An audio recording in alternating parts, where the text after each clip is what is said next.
Salmo 35, são 28 versículos, nós não vamos ler todos eles, nós vamos estudar a primeira parte até o versículo 16, de 1 a 16. Vamos ler, Salmo 35, de 1 a 16. Castigo dos adversários, Salmo de Davi. Contende, Senhor, com os que contendem comigo. Peleja contra os que contra mim pelejam. Embraça o escudo e o broquel, e ergue-te em meu auxílio. Empunha a lança e reprime o passo aos meus perseguidores. Dize a minha alma, eu sou a tua salvação. Sejam confundidos e cobertos de vexame os que buscam tirar minha vida. Retrocedam e sejam envergonhados os que tramam contra mim. Sejam como a palha ao léu do vento, impelindo-os o anjo do Senhor. Torne-se-lhes o caminho tenebroso e escorregadio, e o anjo do Senhor os persiga. Pois sem causa me tramaram laços, sem causa abriram cova para a minha vida. Venha sobre o inimigo a destruição, quando ele menos pensar, e prendam-no os laços que tramou ocultamente. Caia neles para a sua própria ruína. E minha alma se regozijará no Senhor, e se deleitará na sua salvação. Todos os meus ossos dirão, Senhor, quem contigo se assemelha? Pois livras o aflito daquele que é demais forte para ele, o mísero e o necessitado dos seus extorsionários. Levantam-se iníquas testemunhas e me arguem de coisas que eu não sei. Pagam-me o mal pelo bem, o que é desolação para minha alma. Quanto a mim, porém, estando eles enfermos, as minhas vestes eram pano de saco. Eu afligia minha alma com jejum, e em oração me reclinava sobre o peito. Portava-me como se eles fossem meus amigos e meus irmãos. Andava curvado, de luto, como quem chora por sua mãe. Quando, porém, tropecei, eles se alegraram e se reuniram-se contra mim. Os abjetos que eu não conhecia dilaceraram-me sem tréguas. Como vis bufões em festins, rangiam contra mim os dentes. Obrigado. Vamos fazer uma oração? Pai, nos debruçamos mais uma vez diante da Tua palavra, com gratidão em poder abri-la nessa manhã, o dia que o Senhor preparou para que fizéssemos isso. Adoremos o Senhor e nos regozijemos e nos banqueteemos diante da Tua palavra. É isso que nós queremos experimentar nessa manhã, Senhor. Dá-nos graça, supra-nos, edifica-nos com ela. Faz com que a nossa alma sedenta seja saciada nessa manhã pelas grandezas e maravilhas da Tua palavra. Abra o nosso entendimento ao Espírito Santo e conduza-nos como nosso Mestre, pois sem Ti nada entendemos e nada podemos extrair das Tuas verdades, sem que o Senhor abra os nossos olhos e amoleça os nossos corações. Tudo isso nós Te pedimos para a glória do Teu nome e no nome de Jesus Cristo. Amém, Pai. Amém. Irmãos, esse salmo,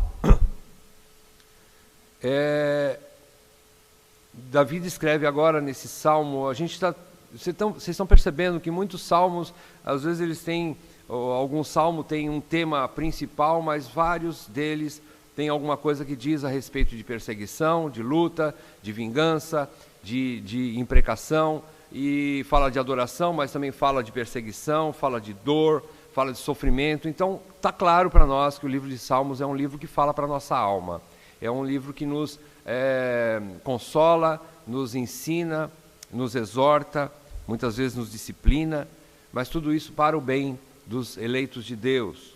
E Davi, mais uma vez, nesse Salmo 35, ele escreve que talvez esse salmo ele escreveu enquanto Saul, seu maior perseguidor, o maior perseguidor de Davi não foram os filisteus. Embora fossem bem mais poderosos que Saul, lógico, embora tivessem outros inimigos de nações vizinhas de Israel, que foram inimigos de Davi, mas o inimigo que mais causou transtornos para Davi, para sua alma, foi Saul. Saul foi seu perseguidor. Era para ser o seu rei amado, era para ser o seu irmão mais velho, querido, mas foi o que mais deu problema para Davi. Então Saul, provavelmente aqui, como seu maior perseguidor, mas ele não está sozinho. Juntamente com os nobres, Saul então se junta com os nobres, os outros auxiliares do governo de Saul, seduzindo o povo para conspirar furiosamente contra Davi. É isso que Davi vai expor nesse salmo. Então é Saul e os seus aliados do governo, os homens do lado de Saul, que também estavam contaminados por Saul. Estes nobres induziram a plebe. E quando a gente fala de plebe, nós não estamos falando de uma maneira a denegrir a imagem. Plebe significa o povo comum. Por exemplo, plebiscito é voto do povo. Então, a plebe não é que a gente está dizendo assim, tá vendo? Eles são a ralé que não tem cultura nenhuma e não tem entendimento de nada, por isso que eles foram enganados por Saul e pelos seus companheiros inimigos de Davi. Não, não é isso. Davi amava a plebe.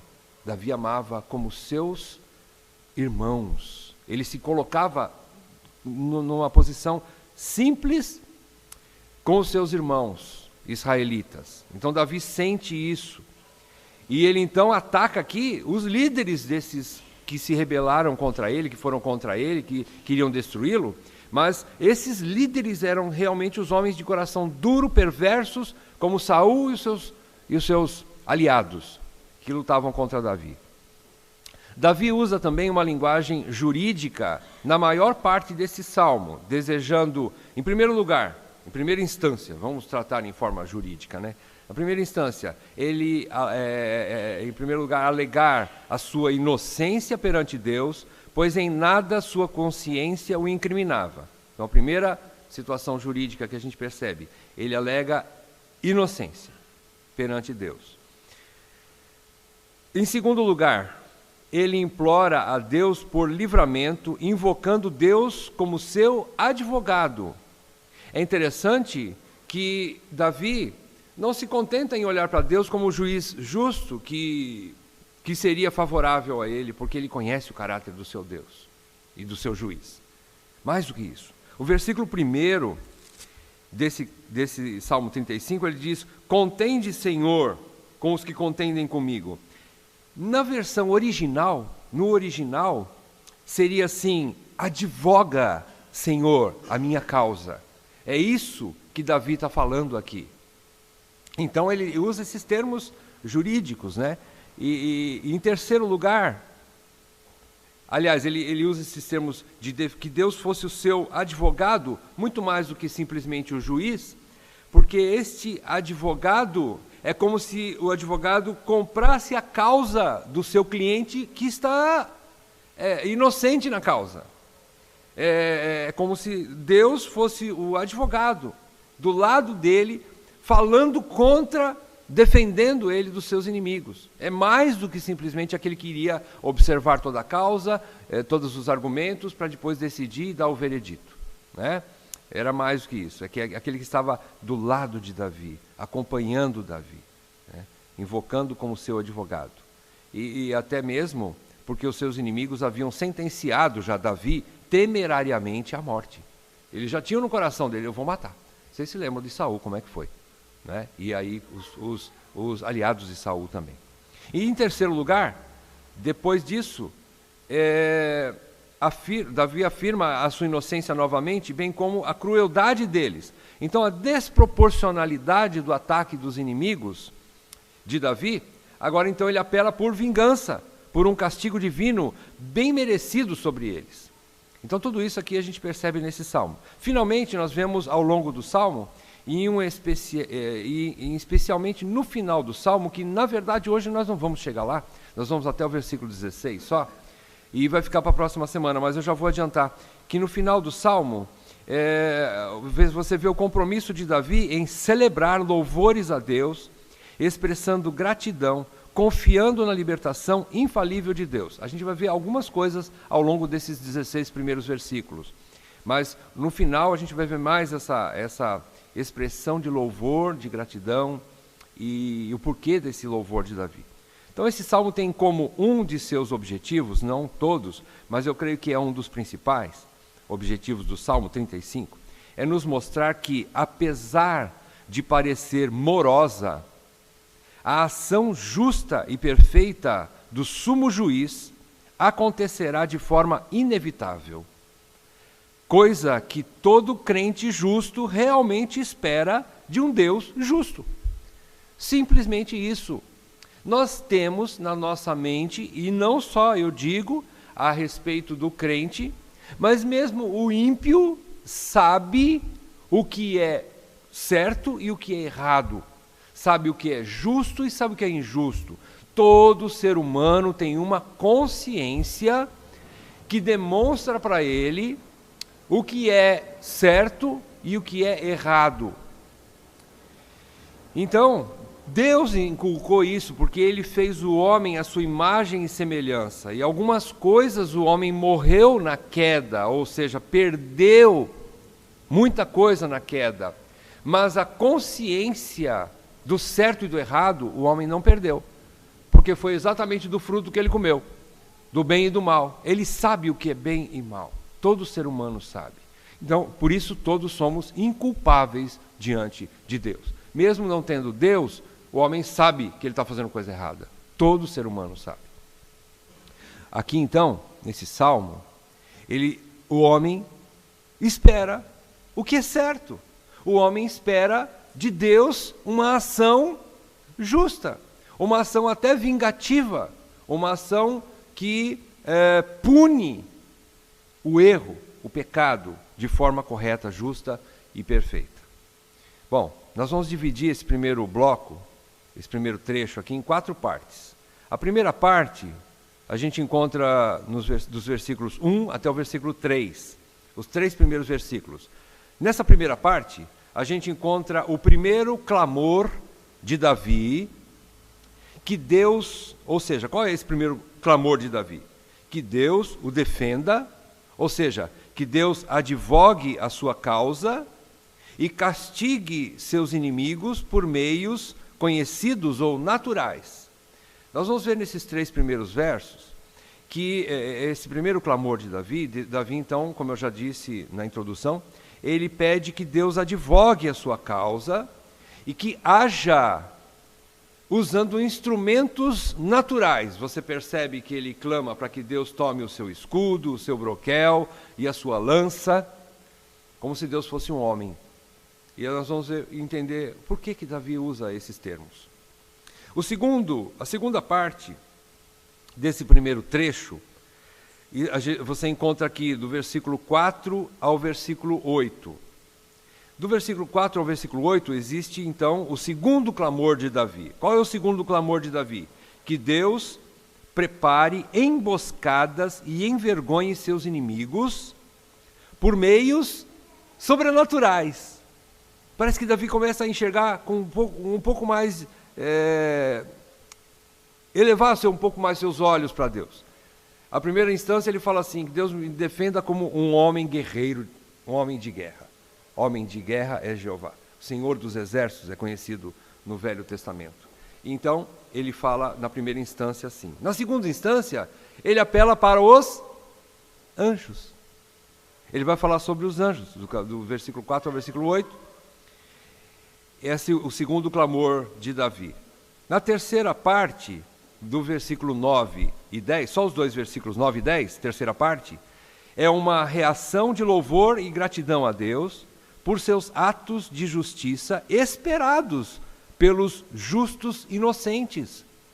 É a mesma coisa, justos inocentes, mas Davi fala tanto da sua justiça que é isso mesmo.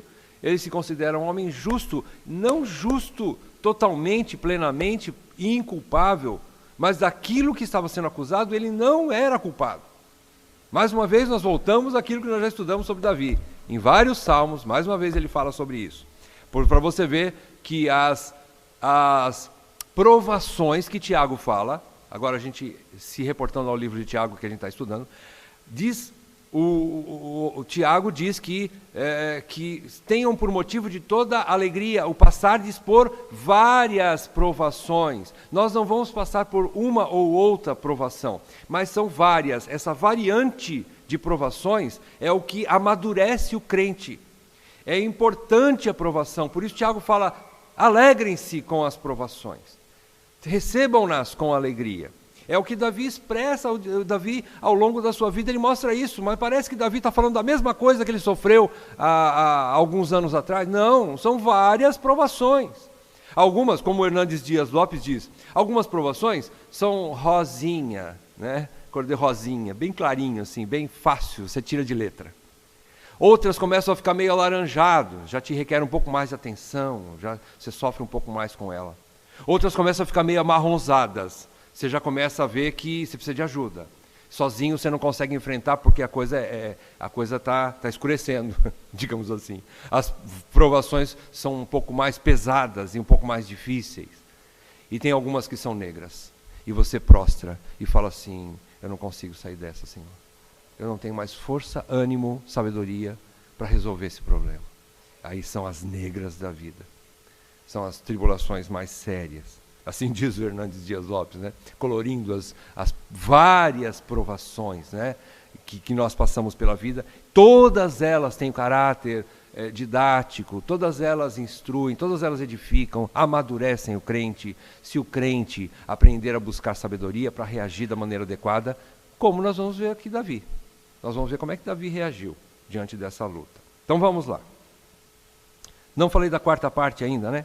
A quarta parte, do versículos 11 ao 16, Davi declara sua inocência e a tamanha perversidade de seus acusadores, diante de seus atos de misericórdia. Davi tinha cuidado dessas pessoas e agora essas mesmas pessoas o atacam. Isso dói mais do que qualquer outra dor. E nós vamos ver isso. Então vamos lá, um esclarecimento inicial antes de nós adentrarmos o Salmo. Davi se defende e denuncia diante de Deus aos líderes do governo que, juntamente com Saul, incitavam a plebe, como eu já disse, plebe significa população comum, a perseguirem a Davi. É esses líderes que Davi acusa, que Davi denuncia diante de Deus e ele se defende. Ele cita no versículo 10 que essas pessoas eram poderosos e extorsionários, ou seja, eram chantagistas, eram persuasivos, pessoas que tinham condições de influenciar o povo comum contra Davi. Davi tem esses como seus inimigos, esses são os perigosos. São os poderosos, os fortes, que ele diz no versículo 10, e extorsionários. E no versículo 15, ele diz que eles eram bufões. São pessoas que faziam comédia da situação de Davi, objetivando levar o povo após si. Ou seja, mais uma vez mostra que eles eram influentes. Esses bufões eram como atores nas festas, que faziam uma dramatização, e no caso aqui, contra Davi, fazendo teatrinho, numa festa, nos festins, nas reuniões que eles faziam, para falar mal de Davi. E eles faziam até encenações, fazendo caricaturas de Davi, digamos assim, para que o povo também se amargurasse contra o rei Davi e fosse a favor deles, perseguindo Davi também. Então olha a crueldade dos corações dessas pessoas. Então vamos lá, primeira parte, versículos 1 a 3. O primeiro clamor de Davi: que Deus o defenda, advogue sua causa e castigue seus inimigos por meios conhecidos ou naturais. Ele diz, contende, peleja, que no original eu já disse para vocês, o sentido é, advoga a minha causa, Senhor. É isso que ele está querendo dizer aqui no primeiro versículo. E ele diz, embraça o escudo, o broquel e empunha a lança, versículos 2 e 3. Ele está querendo dizer o seguinte, que Davi menciona armas de defesa, obviamente, você vê ali o escudo e o broquel. O que é um broquel? Um broquel é um pequeno escudo, menor, que geralmente os soldados naquela época, eles punham no antebraço aqui, aquele escudo redondo, mais ou menos como aquela tampa daquele latão de lixo, não era muito grande, era pequeno. E broquel porque ele tinha uma ponta, ele tinha um bico, no centro dele tinha um bico. Não sei se vocês já viram nesses filmes de gladiadores e guerras daquela época medieval, ou até mais lá para trás, você percebe que haviam alguns escudos que tinham ou espetos na ponta, ou no centro, ou do lado. Era o broquel, como se fosse tanto para defender, como também para bater no peito do inimigo quando ele se aproximasse muito. Era para um combate, era para um entrave assim próximo. Quando o inimigo chegasse muito perto, com aquele próprio... Se a lança não conseguisse espetar o inimigo, com o broquel ele conseguia furar o peito do inimigo, se ele chegasse muito perto, para se defender. Então eram armas de defesa. E a lança era o instrumento, obviamente, de ataque. Então Davi está querendo dizer assim: Senhor, defenda-me e ataque-os. Porque é justo, Senhor, que o Senhor os ataque. Que o Senhor me vingue, Senhor, porque eu sou inocente nisso tudo. É isso que Davi está querendo dizer, né? E Davi sugere então a Deus empunhar uma lança, atacando-os também. E quando ele fala, reprime os passos desses perseguidores, versículo 3, reprime o passo aos meus perseguidores, ele está querendo dizer o seguinte: provavelmente ele se lembra, e é uma coisa muito, muito presente na lembrança dos judeus, dos hebreus, exatamente a passagem pelo Mar Vermelho. A grande libertação do povo de Israel era uma das primeiras coisas que os pais inculcavam na cabeça dos seus filhos, para que eles conhecessem a Jeová, o grande eu sou, que os libertou do Egito. Foi a grande salvação que Deus promoveu por Israel, e isso ficava fresco na memória desde a meninice do pequenino hebreu. Eles aprendiam essas coisas. E possivelmente Davi traz à memória aquele capítulo 14 de Êxodo, quando Deus liberta então o povo do Egito. 14 de Êxodo. Deus liberta o povo do Egito e eles chegam à beira do mar, o mar está fechado, e eles entram em pânico e Moisés diz: calma que o Senhor está conosco. E vocês vão ver o grande livramento que Deus fará hoje. E ele então, Deus manda que Moisés coloque assim o seu bordão, entre e abra as águas. E o mar se abre, eles passam em seco. E no meio, quando eles estão no meio da caminhada no mar, o exército egípcio entra atrás deles. Mas o que acontece aquela noite toda? Diz que o anjo do Senhor, que ele vai mencionar na próxima parte, se coloca atrás do povo de Israel. A coluna e nuvem que ia na frente se coloca atrás também do povo de Israel, junto com o anjo do Senhor. E ali eles confundem os passos das carruagens de carros de guerra do faraó. E eles têm dificuldade em caminhar ali atrás dos hebreus, né? E os egípcios começam a ter ali os seus passos reprimidos. É o que ele diz aqui: reprime o passo aos meus perseguidores. Ou seja, não deixe que eles cheguem muito perto, Senhor. Coloque-se entre mim e eles. Como se ele tivesse assim: sirva de obstáculo entre eu e eles. Coloque-se no meio, Senhor. Proteja-me. É isso que ele está querendo dizer, talvez se reportando àquela passagem de Êxodo 14, que Davi conhecia muito bem. Então aqui, essa primeira parte, e essa forma, aliás, de defesa por meios naturais, provavelmente, nós estamos falando aqui coisas que estudiosos nos ensinam, para que a gente possa pensar nelas e entendê-las, né? Mas eles mesmos não têm uma clara definição no que estava passando na cabeça de Davi, claramente, é óbvio. Ninguém fez uma entrevista com Davi. Mas aqui, nessas palavras de Davi, talvez sugere que Davi pede a Deus capacidade de utilizá-las, ou seja, essas armas, ele mesmo, contra os seus adversários. Tipo assim: Senhor, me dá graça de poder empunhar a lança, o broquel e o escudo, para que eu me defenda. Me dê forças para isso. É uma possibilidade. Para usar contra os seus adversários. Ou, Davi poderia estar pensando também em algum ser humano, que lhe viesse enviado de Deus, armado para defendê-lo. Talvez um amigo que chegasse naquela hora H, sabe aquele super-homem que chega na hora, o super-herói que chega na hora H, né? Isso às vezes não acontece nos filmes policiais, a polícia sempre chega depois, né? Depois que o mocinho resolve sozinho o drama, aí depois a polícia chega depois de meia hora, né? Então, não é esse o caso. Ele está sugerindo, talvez algum amigo, alguém que Deus se lembre e Deus levante uma pessoa forte para ajudá-lo. É uma segunda possibilidade. A terceira, porém, a mais aceita, é a forma mais acertada, melhor, de analisar essas palavras de Davi, é que em sua extrema angústia de coração, ele está muito afligido com aquilo, muito doído, sofrendo muito.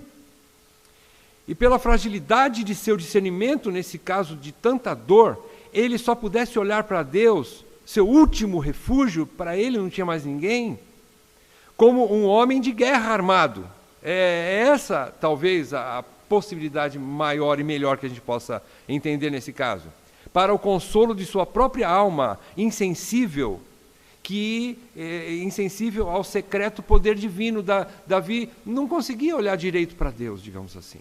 Ele não conseguia discernir o poder secreto de Deus, que Deus podia agir de maneiras... né? Então ele olha como, Senhor, usa uma lança, Senhor, como ele compara com um ser humano comum que precisa de instrumentos para se defender, armas para se defender. Então Davi é como se ele tivesse meio a visão embaçada a respeito de Deus. Então ele faz essa colocação. Veja, é uma coisa natural. E Deus não o recrimina. Ele coloca para fora no seu coração a sua insensibilidade, a sua, até mesmo, a sua pequenez e falta de discernimento com referência à soberania e à maneira sobrenatural que Deus poderia agir, né? E ele coloca dessa forma, como se ele quisesse dizer para ele mesmo, o meu Deus tem escudo que pode me defender e tem uma lança muito forte que pode matar os meus inimigos. Talvez ele quisesse fazer essa relação com o natural dentro dele, que Deus assim agiria. Esses são comentários de Calvino. E quando ele fala também, encerra o versículo 3, ele diz, dize a minha alma, eu sou a tua salvação. Era como se Davi dissesse, Senhor, seja o que for que venha me desencorajar, confirma-me nesta persuasão de que minha salvação está segura em ti. Essas palavras de Calvino parecem deixar um pouco mais confuso. Mas ele está querendo dizer o seguinte, essa ação libertadora de Deus, seja de que forma ocorresse, ou através de um amigo poderoso que defendesse, ou dando forças para o próprio Davi se defender, ou sei lá de que forma fosse, qualquer forma que ocorresse, ele, Davi, queria ter plena convicção de atribuir o seu livramento sempre a Deus. Ou seja, veio um amigo me ajudar, é Deus que mandou. Deus me deu força para resolver o meu problema, Deus que me deu força. Deus agiu de maneira sobrenatural e meu inimigo sumiu, não sei para onde ele foi, desapareceu. É Deus, sempre é Deus. É isso que Davi está querendo dizer assim, faz com que eu enxergue sempre que tu és a minha salvação. E diga isso para minha alma, Senhor. Faz com que eu possa ver isso e nunca me esquecer disso. Deus é a minha salvação. É isso que ele quer dizer aqui. Faça alguma coisa para como se o Senhor estivesse falando para minha alma, eu sou a tua salvação. E que eu nunca me esqueça disso. Segunda parte, irmãos, vai do versículo 4 ao versículo 8.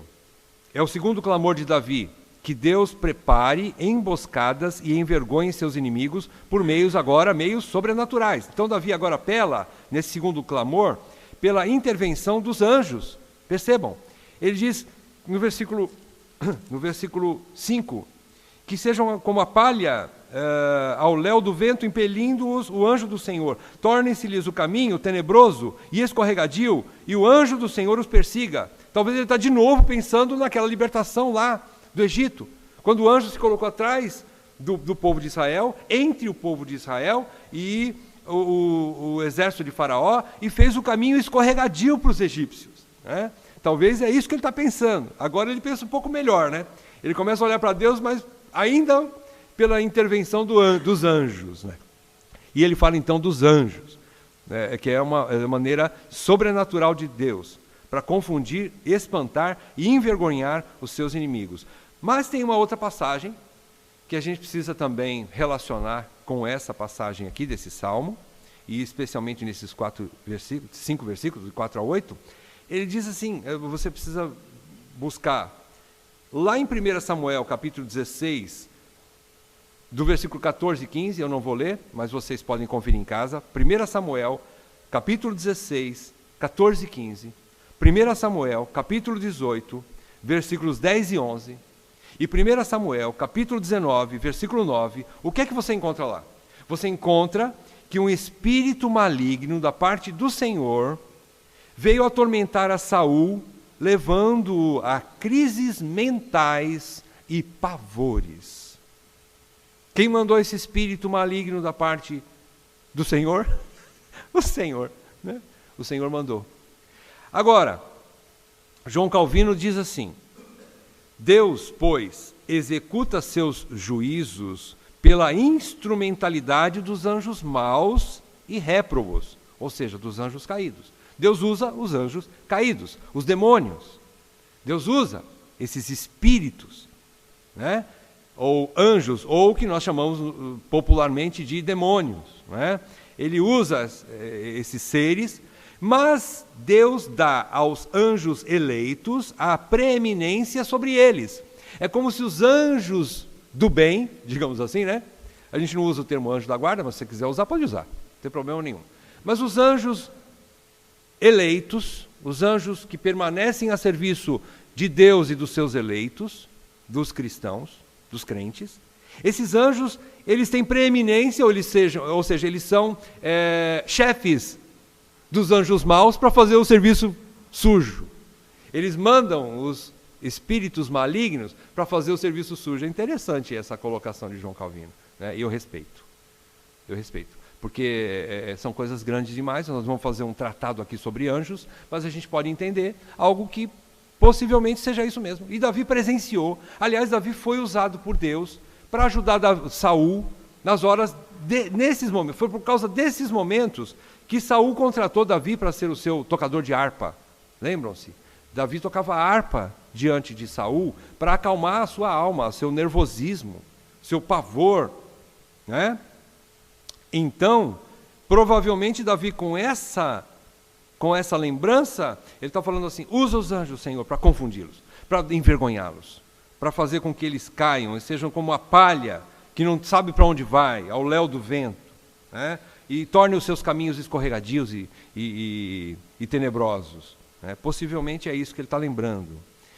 E quando ele diz também no versículo 7, ele usa, pois sem causa. Sabe o que Davi está falando aqui? Ele está falando que também Davi faz uma asseverada declaração de sua inocência.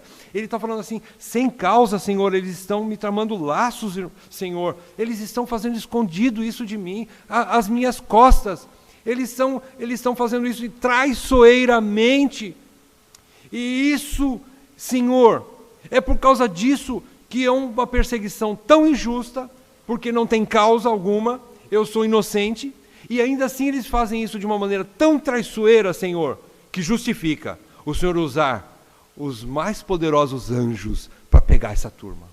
É isso que Davi, ele está falando tanto da desproporcionalidade da perseguição e da maldade dos inimigos, que Davi não tinha feito nada para merecer aquilo.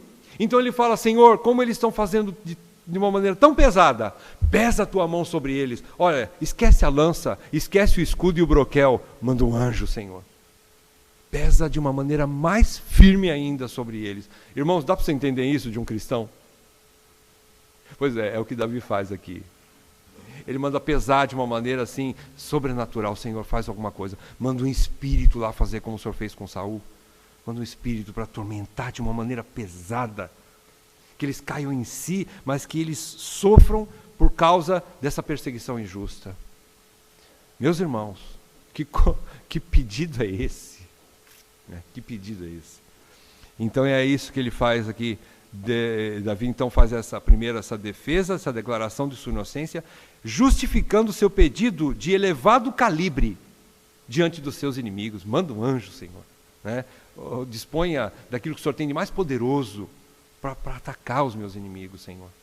Então é isso que ele faz aqui na segunda parte, versículos 4 a 8. Agora, a terceira parte, versículos 9 e 10, é uma reação de louvor e gratidão a Deus por seus atos de justiça esperados pelos justos inocentes. Irmãos, o justo, inocente, espera isso de Deus. Jesus diz no Sermão do Monte, no capítulo 5, ele diz que é bem-aventurado aquele que tem fome e sede de justiça, porque eles serão fartos. Irmãos, você pode estar sentindo fome agora e sede de justiça, mas saiba que um dia, eu não sei se aqui nessa terra ou em outra situação, em outro lugar, mas você verá a justiça de Deus. E isso nos consola, né? Então ele diz aqui que os justos esperam isso de um Deus justo. Davi declara que sua alma, ele diz assim, os meus ossos, versículo 10, ele diz, todos os meus ossos dirão. Então, ele diz que, versículo 9, a minha alma se regozijará no Senhor e se deleitará na sua salvação. E quando ele diz, versículo 10, os seus ossos, ele quer dizer assim, cada célula do meu corpo, mesmo as mais secas que estão no interior dos meus ossos, elas adorarão o Senhor por 2 motivos. E ele menciona no versículo 10, 2 motivos, Senhor, eu adorarei o Senhor, até os meus ossos clamarão e adorarão o Senhor. Em primeiro lugar, por quem Deus é, pelo ser de Deus, que Davi conhecia muito bem, o ser de Deus. Ele diz, ninguém há semelhante a Ele.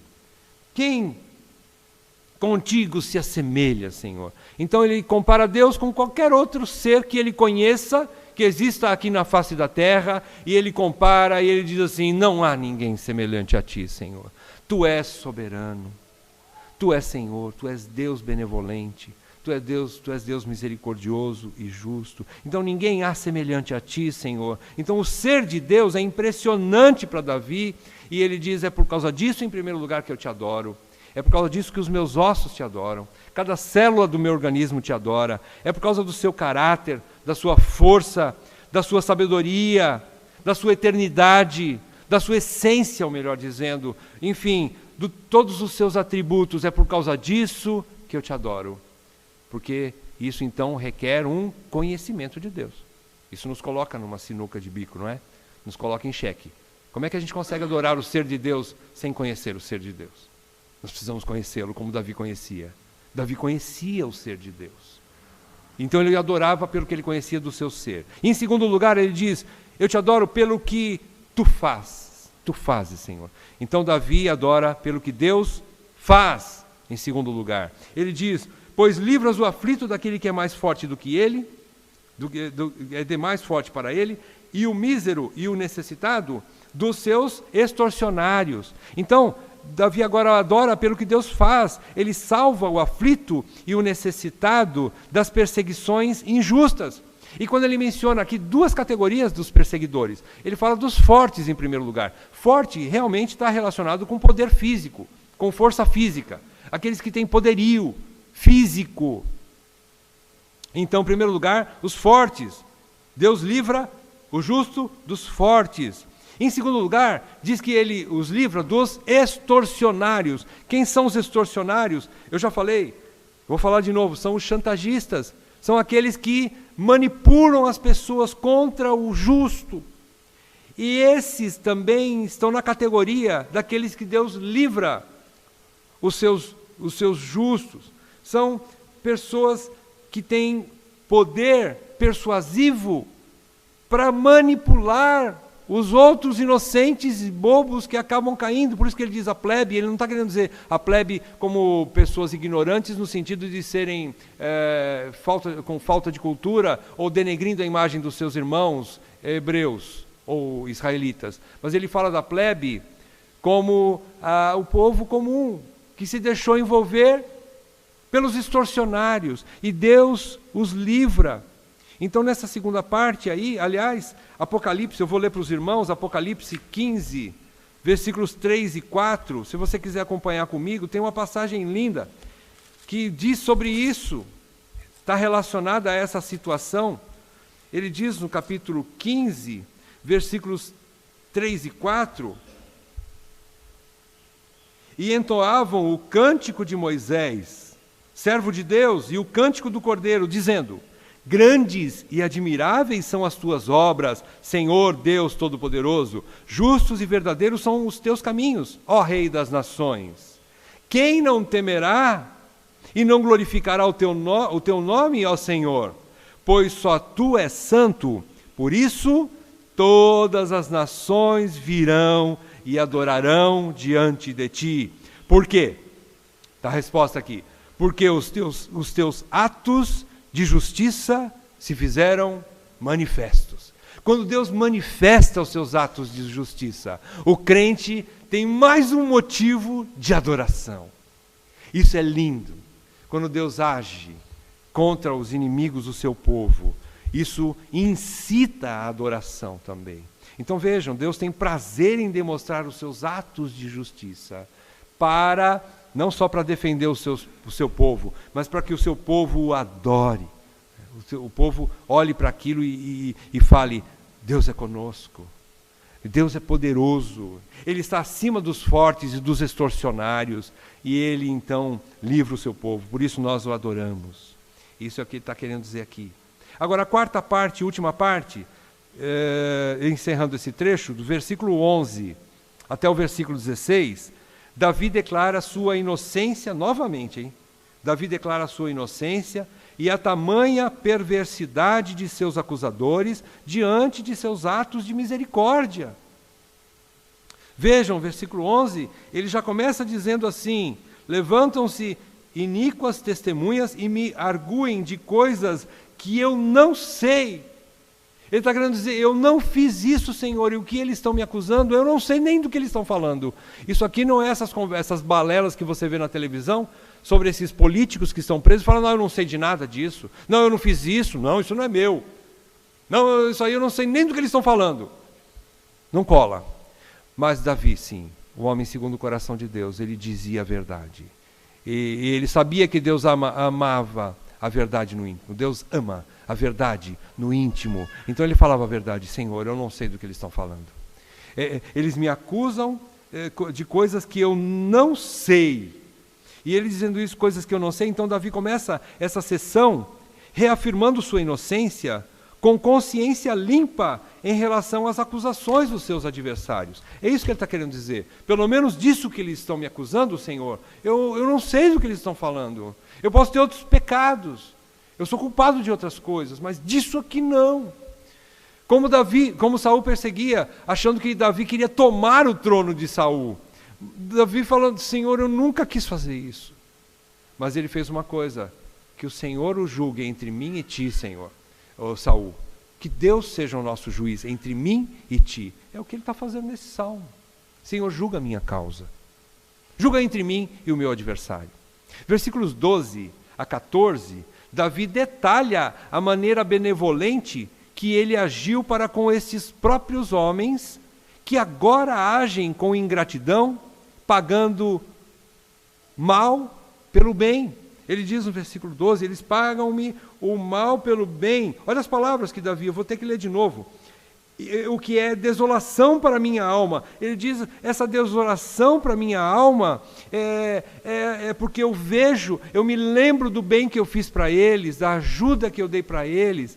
Ele relata aqui tudo isso. Ele diz assim: quanto a mim, porém, estando eles enfermos, as minhas vestes eram panos de saco. O que quer dizer isso? Que Davi se identificava com a doença do seu irmão, do seu amigo, que supostamente amigo, e ele então chorar. Ele diz assim: serve de pano de saco, eu me afligia orando, intercedendo por eles, quando eles estavam doentes. Continuando no versículo 13, eu afligia a minha alma com jejum, e em oração me reclinava sobre o peito. Ou seja, ele intercedia pelos seus irmãos na hora da calamidade dos seus irmãos, desses que ele achava que eram seus amigos. E ele então diz que reclinava sobre o peito, como se ele abaixasse a cabeça. Ou então aqui você pode entender que era um costume dos hebreus também e dos judeus de fazer o seguinte, de bater no peito. Vocês lembram que eles batiam no peito quando eles oravam a Deus de forma contrita, de forma bastante doída? E quando a alma deles estava aflita, eles batiam no seu peito, ou para dizer assim: Senhor, eu não mereço, eu sou miserável. Ou para dizer assim: Senhor, eu não tenho mais força, Senhor. Mas é como se Davi dissesse, batendo no seu peito: Senhor, ajuda o meu irmão, que eu não tenho mais o que fazer por ele. Eu fiz tudo o que eu pude e ainda assim não resolvemos o problema. Então, Senhor, eu intercedo por ele. Eu me deito no pano de saco. Eu invoco o Senhor. Eu faço jejum por eles. Eu oro por eles. Eu reclino a minha alma sobre o meu peito. Versículo 14 diz: prostrava-me como se eles fossem portava-me como se eles fossem meus amigos ou meus irmãos. Ou seja, está dizendo, eu me identifico com eles, eu compro a briga deles, eu carrego eles nas costas, eu faço o que eu posso e o que eu não posso por eles. Senhor, eles são meus amigos, eu sou amigo deles, mas eles não são meus amigos. Senhor, eu faço mais do que eu tenho nas minhas mãos. Eu me endivido por eles. Mas eles não reconhecem isso. Eles dizem assim, que eu andava curvado de luto. Ele diz também, eu andava curvado de luto, como quem chora por sua mãe. É como se alguns deles tivessem perdido a mãe, né? A mãe de um desses amigos faleceu. E eu choro junto com ele, como se fosse a minha própria mãe. Olha a identificação que Davi tinha com essas pessoas. Davi se identificava, ele se amalgamava com elas. Ele se unia ao sofrimento delas. Então, por isso ele diz no versículo 12, ele diz assim, o que é desolação para minha alma, porque eu me identifico tanto com eles, eu fiz tanto por eles, e agora eles são meus inimigos. Isso dói. A alma dele está desolada. É como se ele prostrasse no chão, como Jó, e falasse assim, Senhor, maldito o dia em que eu nasci. Eu sofro muito com isso. Eu fiz muito por eles. E agora eles se tornaram meus adversários, perseguidores. E ele diz, versículo 15 e 16, quando porém tropecei, Davi diz assim, eu tropecei, Senhor, e quando isso aconteceu, eles se alegraram. Eles se reuniram, fizeram festas, festins, versículo 16, fizeram festins é um banquete, né, uma pequena festa. Eles faziam essas reuniões, diz aqui no versículo 15, eles se reuniram para se alegrar, fazer festa com isso. Esses abjetos, ou seja, eles são desprezíveis, eles são baixos com essa atitude, e eles se reúnem para fazer essas festas, e alguns deles, vejam bem, alguns deles são bufões, são bufões, é o que eu disse no início. O que é um bufão? O bufão é uma espécie de um ator que se apresentava nessas reuniões, festins, banquetes, e ele era como se fosse um ator, um dos chefes, né, que induzia o povo, fazendo um teatrinho contra Davi, desmerecendo Davi, fazendo coisas, teatrinhos, apresentação, para denegrir a imagem de Davi e para conquistar o coração da plebe, daqueles que estavam nessa reunião, nessas festas. E essas reuniõezinhas, essas pessoas ouviam aquilo que eles apresentavam, toda essa encenação, e eles ficavam com raiva de Davi. Então, com isso, essas pessoas extorquiam. Vejam a palavra extorsionários, né? É porque eles extorquiam, eles roubavam o coração do povo contra Davi, para se tornarem contra Davi. Então Davi fala assim, Senhor, não é contra o povo que eu estou, Senhor. Não é contra o povo que eu te peço que o Senhor mande um anjo para destruí-lo. Senhor, o povo é inocente. O povo foi tolo e ouviu essa mentira deles, porque eu sou inocente. Mas é contra esses líderes é que eu peço que o Senhor mande o seu anjo. Que o Senhor reaja, que o Senhor me vingue, Senhor. É contra os líderes, esses bufões. Então, meus irmãos, olha que coisa, que ele está extremamente desolado. Então, com tudo isso, por isso que ele diz no início, Senhor, justifica o Senhor mandar até um anjo o mais poderoso que o Senhor tem aí. Se o Senhor tivesse um anjo eleito, um anjo bom, mas que fosse bastante cruel, é esse que eu queria. Eu sei que o Senhor não tem anjo cruel, mas então usa um anjo bom, o mais poderoso, para pegar o demônio mais terrível que tem lá no inferno e manda contra o meu inimigo. É mais ou menos isso que Davi está falando, né? E aqui nós encerramos então, versículo 16. Nós não faremos agora, não vamos fazer as aplicações ou conclusões que a gente vai deixar para fazer quando terminar o Salmo, né? Na semana que vem, se Deus assim permitir. Mas eu queria fazer um paralelo para encerrar aqui com Cristo. Muitos de nós olhamos para Davi e nos identificamos com Davi, né? Eu duvido que aqui alguém se identificou com Saul. Algum de vocês se identificaram? Bom, não precisa falar. Talvez algum sim ou não. Mas a gente tem dificuldade de olhar para isso, né? Para se colocar no lado contrário. Será que eu agi assim contra aquele que me amava? Será que eu agi assim, de maneira injusta, contra aquele que me serviu um dia? Será que eu hoje sou inimigo ou eu fui extorsionário de alguém? Será que eu agi persuadindo pessoas a meu favor, de maneira injusta? Às vezes a gente não pensa, a gente se identifica com Davi, mas nós não queremos nos colocar no lugar de Saul e dos seus auxiliares, digamos assim, né? É difícil. Mas vamos fazer um paralelo então com Cristo. Então nós podemos aplicar hoje, como igreja, essa situação de desprezo e ódio que Davi sofrera, de forma incomparavelmente maior ainda, sofrida por Cristo na cruz do Calvário, mas este Cristo, realmente sem pecado, diferente de Davi. Davi poderia se justificar até mesmo dessa situação que estavam acusando, que ele era inocente, mas ele nunca poderia dizer assim: Senhor, eu estou plenamente sem pecado. Agora, nós conhecemos aquele que, sem pecado algum, foi para a cruz. Você quer uma maneira de observar uma situação de uma pessoa que está sendo afligida totalmente injustamente? Só tem um que você pode olhar. Só tem um que você pode olhar e dizer assim: este não merecia o que ele está sofrendo. Só tem um: Jesus Cristo. Nenhum de nós pode se colocar na posição de Cristo e dizer assim: Senhor, eu estou sofrendo de uma forma totalmente injusta. Nós não podemos.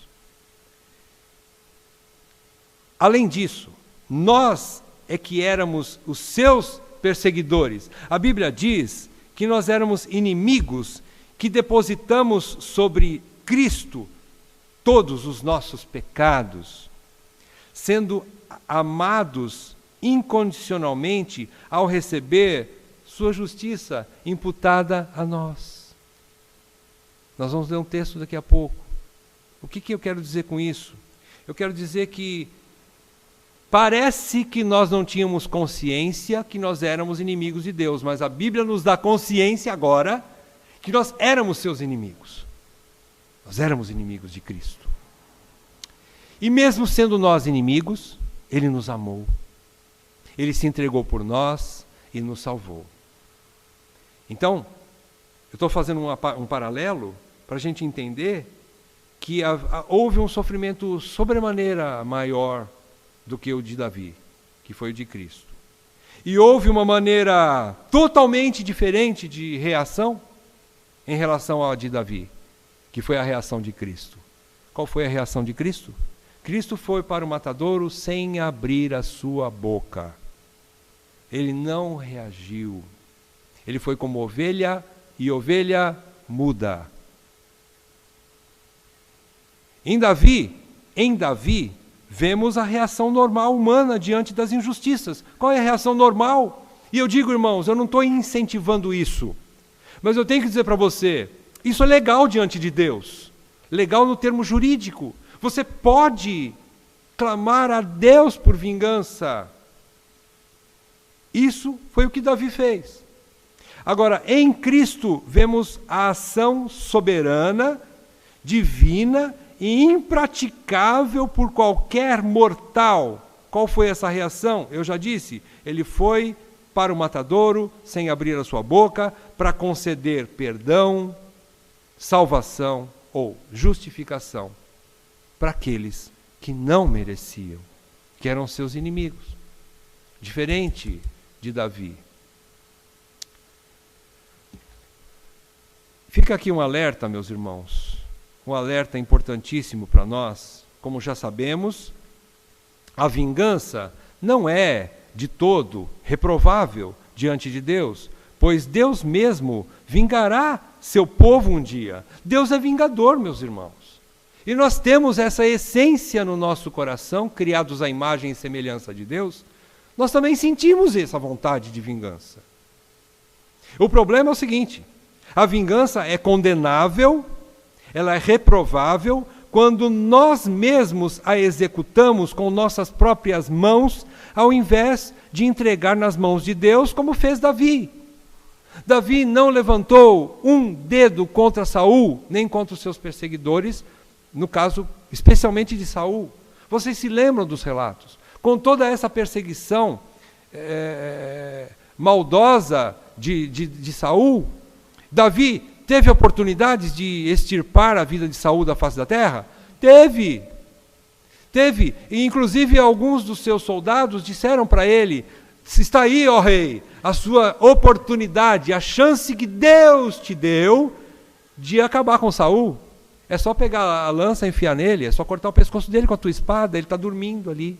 Ou num outro momento ele está defecando ali, indefeso, dentro de uma caverna, e estava do lado ali, sentindo aquele cheiro, né, da presença de Saul, pertinho, e Davi podia falar assim: essa é minha hora, essa é minha hora. E os seus soldados disseram isso para ele. Deus te deu essa chance. E Davi falou assim: longe de mim colocar as mãos no ungido do Senhor. Não é dessa forma que eu quero vingança. Eu quero sim vingança, mas não dessa forma. Deixa Deus fazer vingança. Melhor coisa que tem, meu irmão. Você fica de mãos limpas.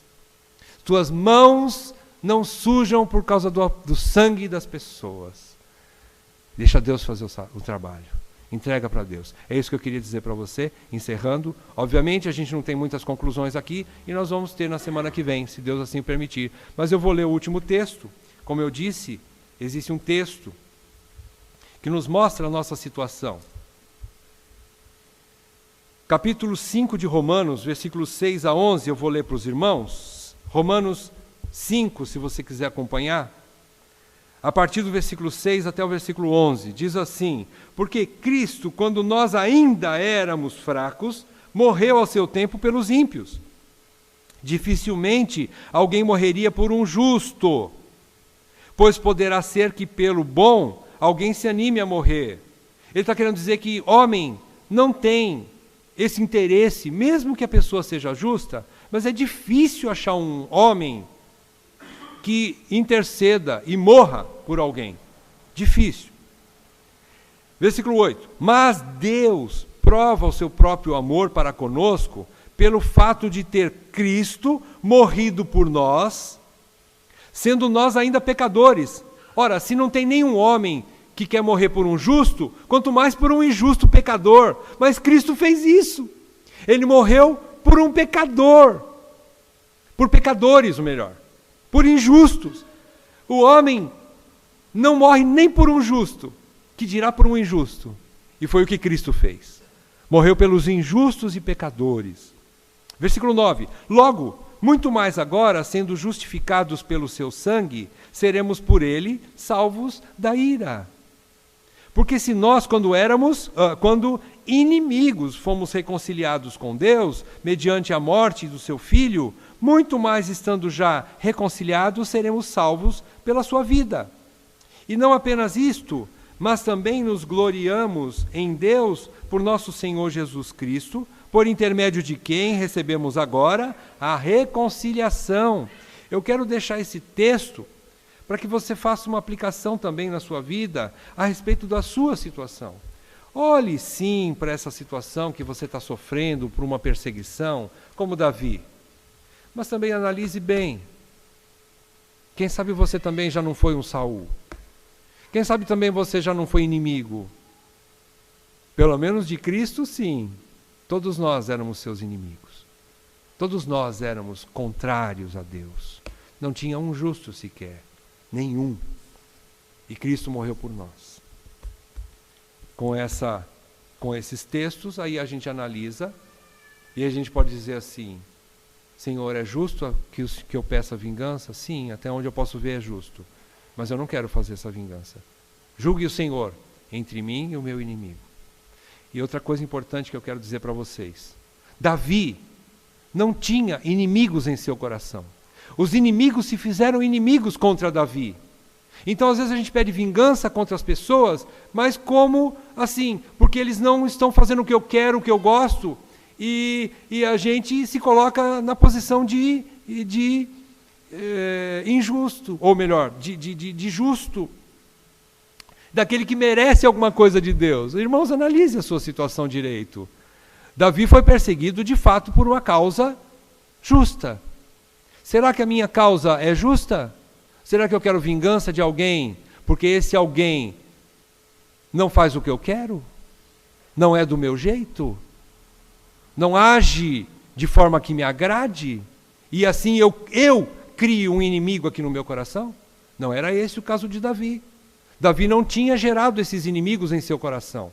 Foram os inimigos que geraram nos corações deles a Davi como seu inimigo. Eles vieram atrás de Davi para matá-lo. Davi não fez isso contra eles. Analise, meu irmão. É uma coisa muito séria a gente criar inimigos por conta própria. Vamos fazer uma oração?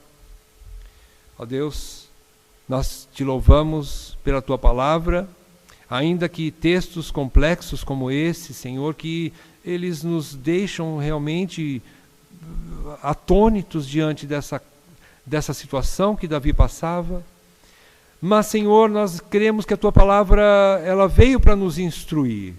Ela veio para clarear em nossas mentes a realidade da situação que o Senhor espera dos teus eleitos.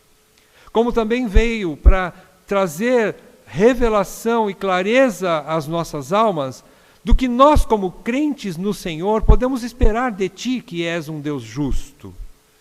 Senhor, clareia isso em nossos corações, para que tenhamos as reações corretas diante daqueles que nos perseguem.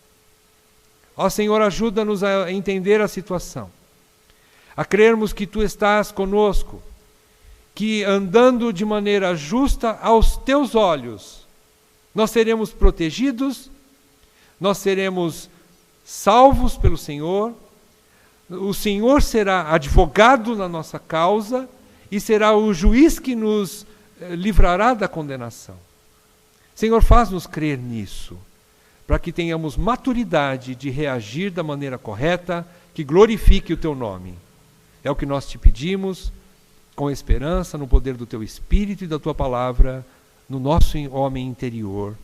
Nós esperamos que isso faça efeito em nossas vidas. Por isso nós oramos e pedimos tudo isso, no nome santo do nosso Senhor e Salvador Jesus Cristo. Amém. Amém.